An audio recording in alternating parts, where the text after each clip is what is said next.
Students, welcome to the ज्ञान Deepti college online YouTube channel. आज हम बीएससी फाइनल के पेपर फर्स्ट की बुक की यूनिट फर्स्ट करेंगे। जो हमने कल स्टार्ट की थी उसमें हमने क्या देखा था, उसकी फर्स्ट यूनिट जो इकोलॉजी थी, हम इकोलॉजी यूनिट को हमने स्टार्ट किया था। इकोलॉजी के अंदर हमने क्या पढ़ा था, हमने पढ़ा था कि जो इकोलॉजी वर्ड है वो दिया किसने, कब दिया और इसका मतलब क्या होता है। देखो किसके द्वारा दिया गया था इकोलॉजी वर्ड दिया गया था रीटर के द्वारा। अब इसके अंदर क्या होता है, इसके अंदर हम किसके बारे में पढ़ते हैं कि जो प्लांट्स होते हैं उनका आपस में रिलेशन क्या होता है और उनके एनवायरनमेंट के साथ जो रिलेशन होता है उसे हम किसमें पढ़ते हैं, इकोलॉजी में। तो आज हम उसी लेक्चर को कंटिन्यू करते हुए देखते हैं कि इकोलॉजी को कितने पार्ट्स में डिवाइड किया गया है। आज का हमारा टॉपिक है क्लासिफिकेशन ऑफ इकोलॉजी। तो इकोलॉजी को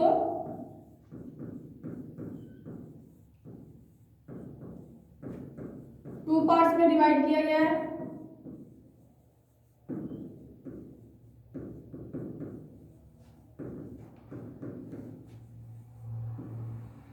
फर्स्ट है हमारा ऑटो इकोलॉजी। अब ये ऑटो इकोलॉजी देखो हिंदी में क्या बोलते हैं, ऑटो इकोलॉजी को बोलते हैं स्व पारिस्थितिकी।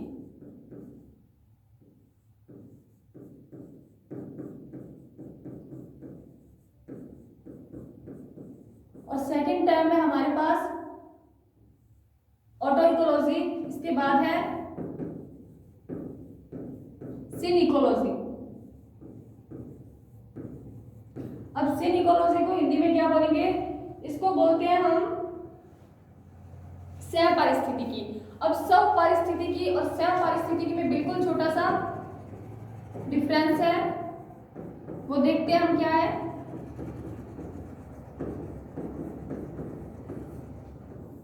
सिन इकोलॉजी।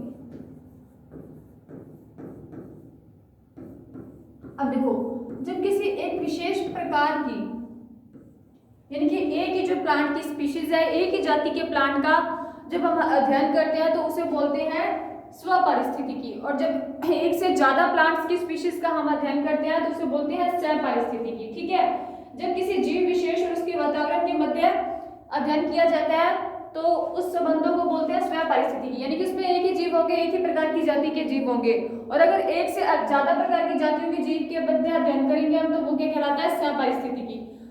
अब देखो स्व परिस्थिति की डेफिनेशन देखते हैं। जब किसी एक ही जाति के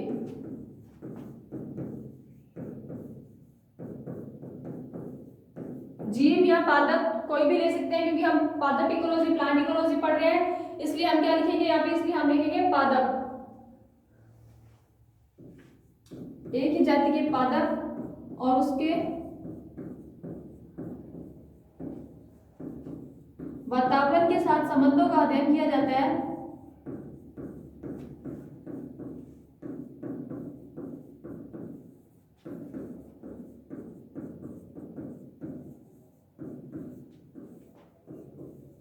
तो उसे क्या बोलते हैं, स्व पारिस्थितिकी यानी कि ऑटो इकोलॉजी। उसके बाद है नेक्स्ट टर्म हमारे पास सह पारिस्थितिकी। स्व पारिस्थितिकी में तो हमने देखा था कि एक ही प्रकार के पादप या एक ही प्रकार के जीव, एक ही जाति के जीव होंगे। और स्व पारिस्थितिकी सह पारिस्थितिकी के अंदर क्या होता है कि एक से अधिक जातियों के जीवों के मध्य या एक से अधिक जाति के पादपों के मध्य और उनका उनके एनवायरनमेंट के साथ जो अध्ययन किया जाता है उसे बोलते हैं सह पारिस्थितिकी। जब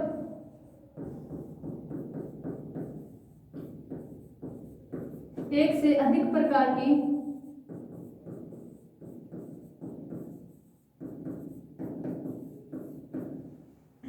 पादप जातियों का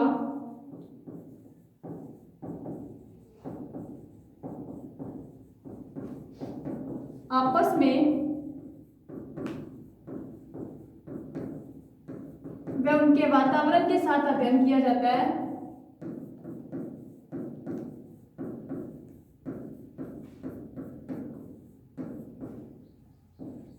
तो उसे बोलते हैं सह पारिस्थितिकी या फिर सिन इकोलॉजी। यह टर्म कहलाती है सिन इकोलॉजी। ठीक है, ये दोनों वर्ड्स आपको क्लियर हो गए। अभी जो सिन इकोलॉजी या सह पारिस्थितिकी है इसको आगे चार पार्ट्स में डिवाइड किया गया है। वो चारों के चारों पार्ट्स हमारे पास कौन से हैं देखते हैं हम नेक्स्ट स्लाइड पे। अब सह पारिस्थितिकी को चार पार्ट्स में डिवाइड किया गया है, लेकिन उससे पहले हम क्या देखेंगे, उससे पहले हम देखते हैं कि जो ये दो हमने पार्ट डिवाइड किए हैं स्वयं पारिस्थितिकी और स्वयं पारिस्थितिकी, इन दोनों को जो हमने डिवाइडेशन किया है वो किस बेस पे किया है? अब ये जो दोनों डिवाइडेशन हमने किया है वो हमने किया है संगठन के आधार पे, यानी कि बेस ऑफ ऑर्गेनाइजेशन। अब इनका संगठन कैसे हुआ है, इनकी उत्पत्ति कैसे हुई है, उसके आधार पर हमने इकोलॉजी को दो पार्ट्स में डिवाइड किया है। और एक प्राकृतिक आवास के आधार पर अब जब हम इकोलॉजी को डिवाइड करेंगे तो वो भी हम आगे के 4-5 प्रकारों में करेंगे। उससे पहले हम ये देखते हैं कि जो स्वयं पारिस्थितिकी है यानी कि सिन इकोलॉजी है, इसको आगे कितने पार्ट्स में डिवाइड किया गया है।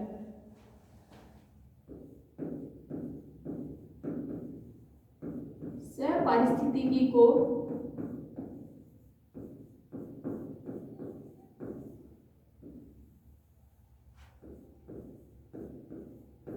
चार प्रकार से विभाजित किया गया है।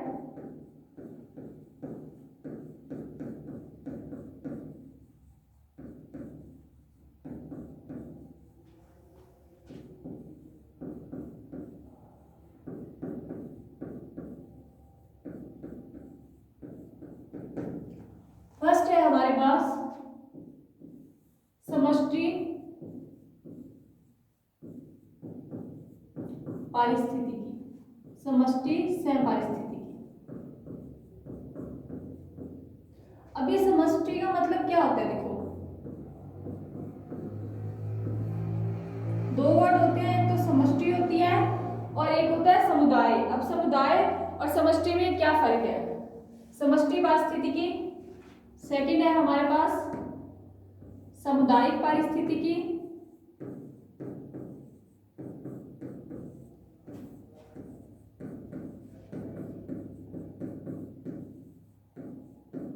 या सामुदायिक स्वयं पारिस्थितिकी। इसको बोलते हैं पॉपुलेशन सिन इकोलॉजी, और इसे बोलते हैं कम्युनिटी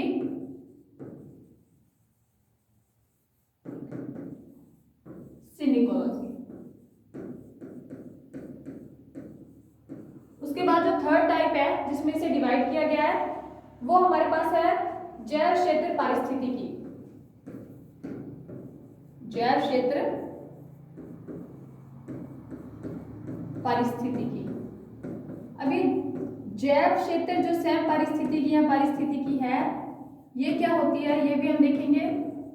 इसे इंग्लिश में बोला जाता है बायोम सिन इकोलॉजी। क्योंकि हम ये स्वयं पारिस्थितिकी के पार्ट पढ़ रहे हैं ना, इसलिए हम पारिस्थितिकी के जगह पे क्या यूज कर रहे हैं? स्वयं पारिस्थितिकी यानी कि सिन इकोलॉजी। उसके बाद नेक्स्ट टर्म है हमारे पास जैव क्षेत्र स्वयं पारिस्थितिकी के बाद पारिस्थितिकी तंत्र पारिस्थितिकी।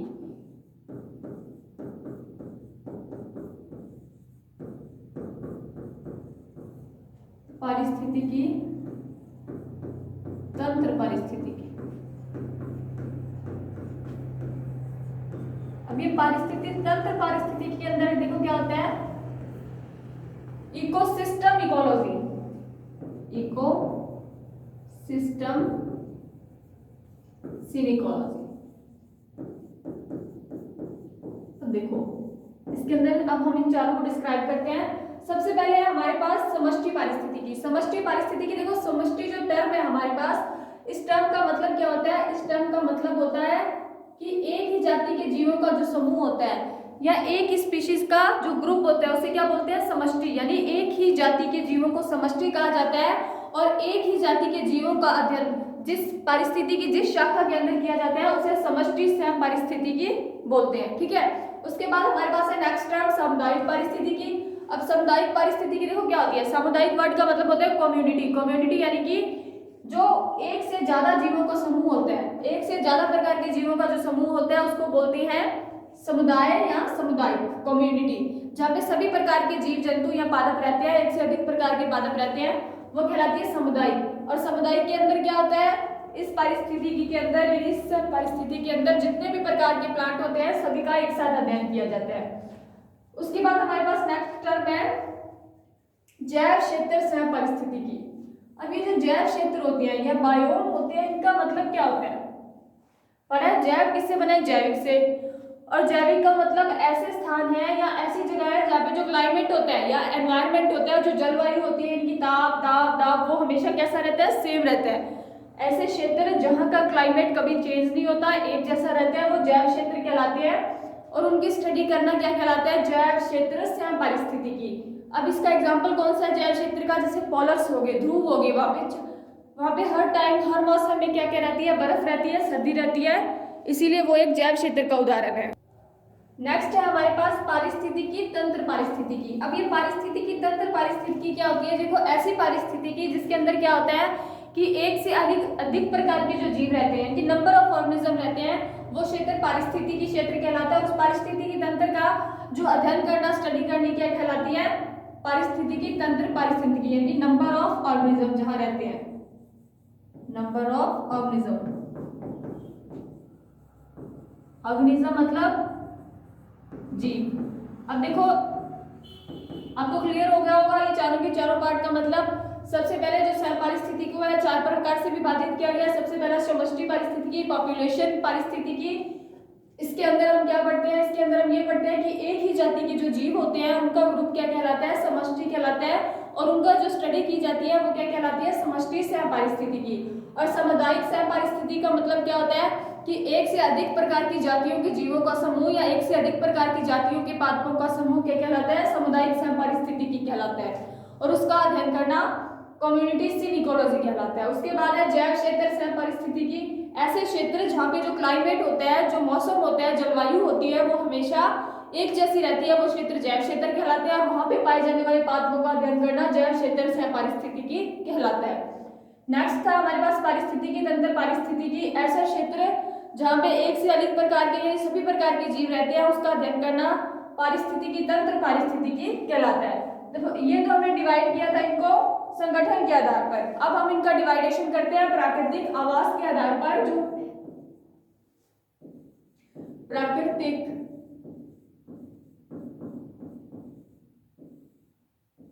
आवास के आधार पर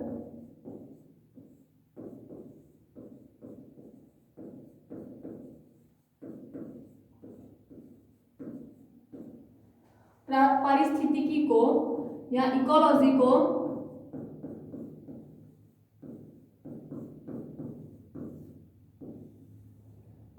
निम्न भागों में बांटा गया है।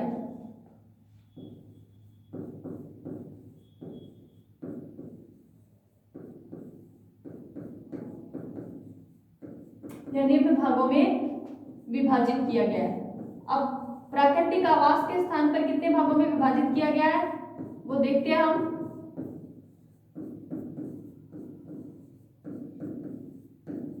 सबसे पहला हमारे पास है इसमें,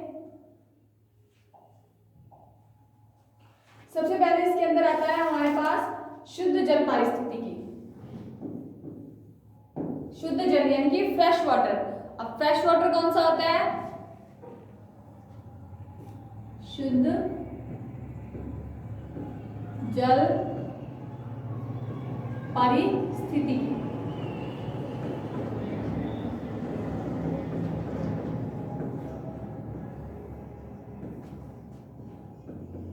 फ्रेश वाटर इकोलॉजी यानी कि ऐसे इकोलॉजी या ऐसे प्लांट्स जो कहाँ पाए जाते हैं, फ्रेश वाटर यानी कि शुद्ध जल के अंदर पाए जाते हैं। यानी कि जो नदियों का जल या झीलों का जल, जो मीठा पानी होता है, शुद्ध जल होता है, उनके अंदर जो पादप पाए जाते हैं उनका अध्ययन करना क्या कहलाता है, शुद्ध जल पारिस्थितिकी कहलाता है। उसके बाद हमारे पास आता है समुद्री जल पारिस्थितिकी।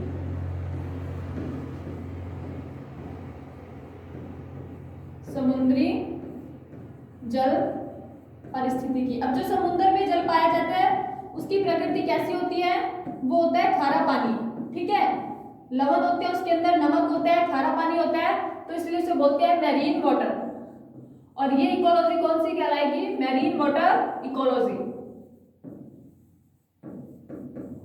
इसके अंदर हम अध्ययन करेंगे कि जो समुद्रों के अंदर पादप या प्लांट्स पाए जाते हैं वो किस टाइप से रहते हैं, उनका जो एक दूसरे पे इफेक्ट क्या पड़ता है, वो हम किसके अंदर पढ़ते हैं, वो हम पढ़ते हैं समुद्री जल पारिस्थितिकी के अंदर। और इसका थर्ड पार्ट है हमारे पास ज्वारनदमुखी पारिस्थितिकी। ज्वारनदमुखी पारिस्थितिकी। अब देखो ये जो ज्वारनदमुखी पारिस्थितिकी है, ये एक न्यू सा वर्ड है जिसका आपको मतलब समझ नहीं आ रहा होगा। इसको बोलते हैं एस्टुराइन। एस्टुराइन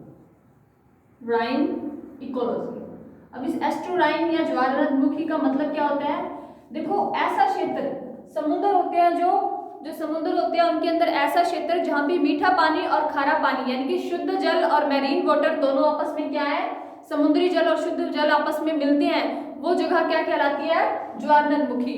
अब जहां से जैसे कि जो नदियां आगे समुद्र में मिलती हैं, तो समुद्र का खारा पानी और नदियों का मीठा पानी आपस में जहां मिलेंगे वह क्षेत्र क्या कहलाएगा? ज्वारनदमुखी या फिर एस्टुराइन क्षेत्र कहलाएगा। और उस क्षेत्र के अंदर जो वनस्पति या पादप पाए जा रहे हैं वो एक दूसरे को या एनवायरनमेंट को कैसे इफेक्ट कर रहे हैं उसका अध्ययन या उसकी स्टडी हम जिसके अंदर करेंगे वो कहलाती है ज्वारनदमुखी पारिस्थितिकी। उसके बाद फोर्थ है हमारे पास, एस्टुअर्न के बाद हमारी नेक्स्ट है स्थलीय पारिस्थितिकी। स्थलीय पारिस्थितिकी मतलब जमीन पे पाए जाने वाले पौधे और जो उनकी स्टडी हम या उनका जो एनवायरनमेंट पे इफेक्ट पड़ रहा है उसकी स्टडी हम जो करते हैं उसको बोलते हैं स्थलीय पारिस्थितिकी या फिर टेरेस्ट्रियल इकोलॉजी। ओके, तो ये थे हमारे 4 पार्ट्स। किसके बेस पे? प्राकृतिक आवास के बेस पे। कितने भागों में बांटा गया है? प्राकृतिक आवास के बेस पे जो हमारी इकोलॉजी है उसको 4 पार्ट्स में डिवाइड किया गया है। Fresh water, marine water, estuarine and terrestrial. इन चारों के चारों स्थानों पे जो प्लांट्स पाए जाते हैं, जो पादप पाए जाते हैं, वो एक दूसरे को कैसे इफेक्ट करते हैं, एक दूसरे के साथ वो एनवायरनमेंट को कैसे इफेक्ट करते हैं, उसके बारे में हम देखते हैं। अब जो अलग अलग क्षेत्र पे अलग अलग प्रकार के प्लांट पाए जाते हैं, वो प्लांट्स को, जो वनस्पति या उस प्लांट्स को जो हमारे पारिस्थितिक कारक होते हैं, कौन से होते हैं और कैसे इफेक्ट करते हैं वो देखते हैं। अब देखो हेडिंग डालते हैं हम, वनस्पति को या पादपों को। वनस्पति किसको बोलते हैं? पादपों को ही बोलते हैं। अलग अलग प्रकार के प्लांट्स होते हैं वो वनस्पति कहलाती है। वनस्पति को प्रभावित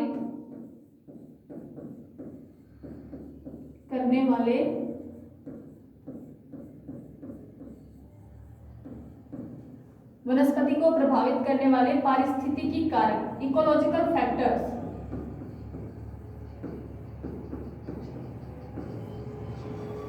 कौन कौन से होते हैं? अब ये पारिस्थितिकी कारक देखते हैं और ये इफेक्ट कैसे करते हैं वो भी देखेंगे। Ecological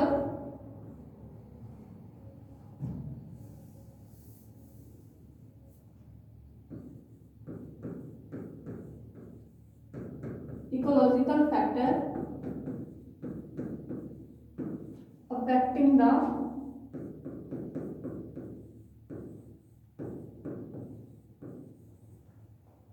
vegetation.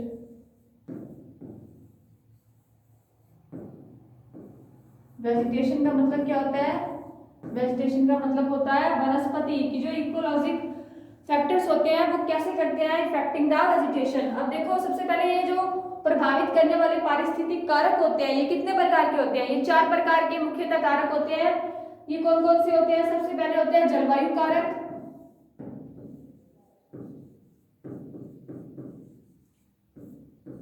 जलवायु कारक यानी कि क्लाइमेटिक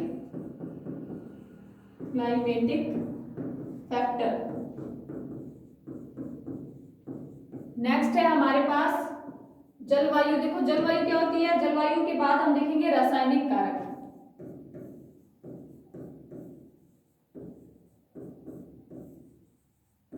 रासायनिक कारक, केमिकल फैक्टर्स।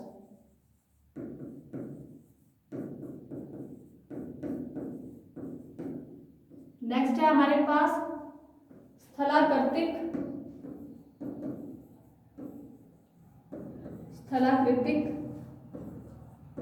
कारक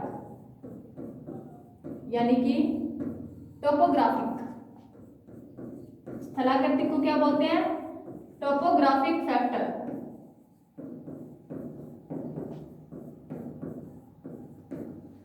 उसके बाद लास्ट है हमारे पास जैविक कारक, और जैविक कारक को इंग्लिश में बोलते हैं बायोटिक फैक्टर। अब ये तो सारे के सारे वह इकोलॉजिकल कारक हो गए या इकोलॉजिकल फैक्टर हो गए जो क्या करते हैं, वनस्पति को इफेक्ट करते हैं। लेकिन ये इफेक्ट करते कैसे हैं वो देखते हैं अब हम। सबसे पहले हमारे पास जो टर्म आई है वो टर्म है हमारे पास जलवायु।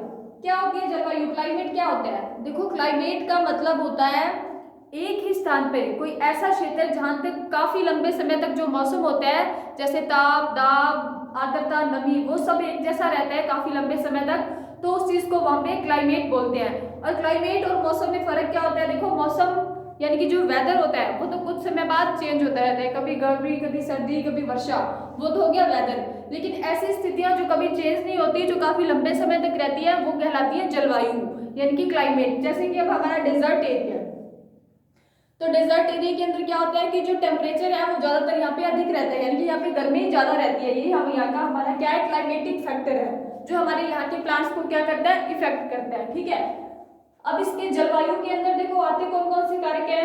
इसके अंदर आता है प्रकाश, वर्षा।